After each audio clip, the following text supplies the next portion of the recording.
রয়েছেন রাজনৈতিকভাবে আমার উল্টো দিকে যারা ভাবনা চিন্তা করেন তারা কিন্তু সেই প্রতিবাদ করেননি, অনেকে হাসি ঠাট্টার মধ্যে দিয়ে সেগুলোকে উড়িয়ে দিয়েছেন। আজকে যে এই যে আপনি গোল করে দেখাচ্ছেন লাঠির ঘটনাটা, আমি তো আশা করেছিলাম যে অধ্যাপক ওম প্রকাশ মিশ্রকে যেভাবে যাদবপুরে আক্রমণ করা হলো, পেছন থেকে লাঠি মারা হলো, এই জিনিসটাও বারবার দেখানো হবে। বহু জায়গাতে এমন ভাবে ডিআই অফিস ঘেরাও করা হয়েছে এবং এমন ভাবে তাদেরকে সেখানে ঢুকে যে ধরনের বিশৃঙ্খলা তৈরি করার চেষ্টা হচ্ছে সেটা কিন্তু মোটেই সমর্থনযোগ্য নয়। আপনার নিশ্চয়ই স্মরণে আছে, আজকেই খবরের কাগজে ছবি আছে, দেখবেন যে পূর্ব মেদিনীপুরের একটি ডিআই অফিসের ডিআই এবং এডিআই এই দুজনকে রাস্তায় বসিয়ে তাদের হাতে ওদের যে প্ল্যাকার্ড, চাকরিহারাদের যে প্ল্যাকার্ড, সেই প্ল্যাকার্ডটা জোর পদাঘাত নিয়ে কাব্য যিনি লিখেছেন সুবোধ সরকার, আমি জানি না ওনার নামটা সুবোধ সরকার হলো কেন, ওনার নাম হওয়া উচিত ছিল পশ্চিমবঙ্গ সরকার। পশ্চিমবঙ্গে যে যখন সরকারে থাকবে উনি তার হয়ে 2 লাইন কাব্য লিখে দেবেন।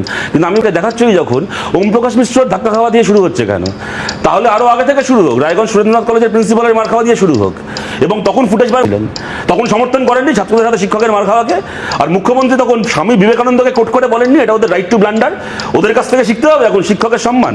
আরো পিছিয়ে যাও, এই মুখ্যমন্ত্রীকে মুখ্যমন্ত্রী করার জন্য 2010 সালের 5ই সেপ্টেম্বর আনন্দবাজার পত্রিকার প্রথম পাতায় এত বড় ছবি বেরিয়েছিল, দিবাকর মাহাতো, তিনি একজন শিক্ষক, মাওবাদীদের হাতে খুন হয়ে পড়ে আছেন, হাতে একটা কলম ধরা রয়েছে।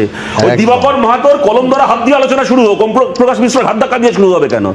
আর আমি আজকের আলোচনায় আসছি সুমন, যারা চাকরি করলো তাদের চাকরি গেল, তারা পুলিশের মার খেলো।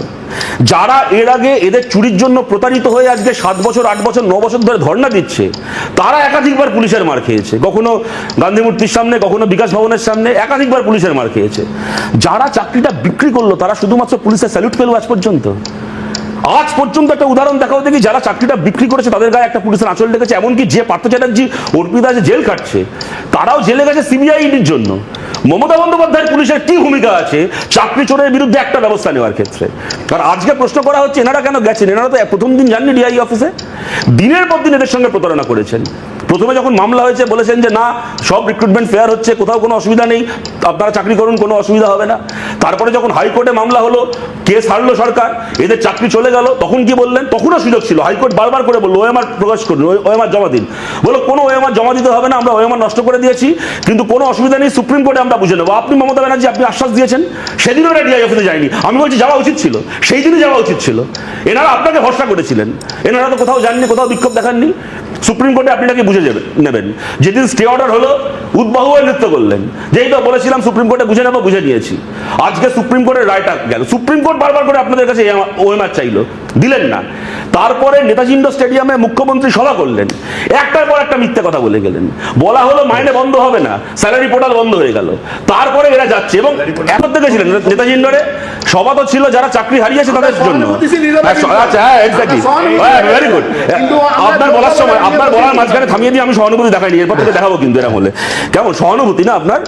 2016 সাল থেকে 2025 সাল পর্যন্ত লক্ষ লক্ষ প্রতারিত ছেলে মেয়ে যখন শহীদ মিনারের তলায় বসেছিল, পুলিশের মার খাচ্ছিল, একজন গর্ভবতী মহিলার ব্লিডিং হলো ওখানে বসে অনশন করে, তখন একদিনের জন্য সহানুভূতি দেখাতে ওখানে গিয়ে বসতে পারেননি। এখন মুখ্যমন্ত্রীটাকে নেতাজি ইন্ডোর স্টেডিয়ামে বসেছিলেন, আপনারা সহানুভূতি দেখাচ্ছেন।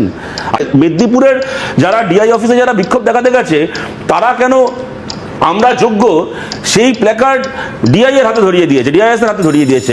আর আপনি মশাই আগের দিন নেতাজি ইন্ডোর স্টেডিয়ামে আমরা যোগ্য প্ল্যাকার্ড নিয়ে বসছিলেন কেন দাদা? আপনি কি আপনার চাকরি গেছে?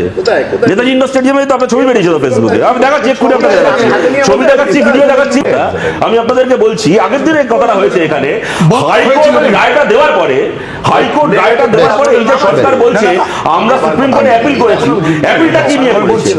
একবার একটা লোকেরও চাকরি ফেরানোর জন্য সুপ্রিম কোর্টে যায়নি সরকার।